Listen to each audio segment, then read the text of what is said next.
काल शरद पवार साहेब आणि त्यांची पिल्लावळ यांच्याकडून जे काही वक्तव्य करण्यात आलं, आग ओकण्यात आली, हे खरं तर हिंदू धर्मियांना त्यांच्या भावना चितवणारं ते वक्तव्य आहे आणि कदापि जगातला हिंदू माणूस हे कोणीही सहन करू शकणार नाही. कारण आमचं दैवत आहे, आमचं हृदयामध्ये स्थान असलेलं भगवान श्रीरामाची ते भावना आहे.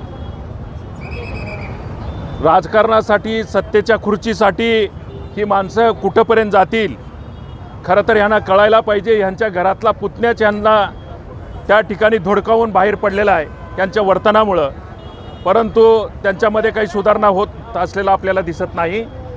पण आज मात्र या ठिकाणी देश खवळून उठलेला आहे, कारण आमच्या भावनेला हात तुम्ही गाठलेला आहे, आमच्या अंतःकरणातला तुम्ही इजा पोहोचलेली आहे.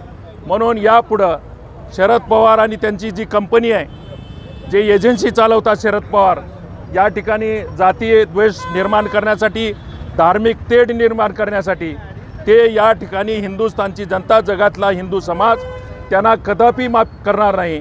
आणि येणाऱ्या काळामध्ये त्यांनी विधानसभेची निवडणूक समोर ठेवून जर अशा प्रकारचं वक्तव्य करत असतील तर या ठिकाणचा हिंदू समाज मग ते कदापि गच्च बसणार नाही.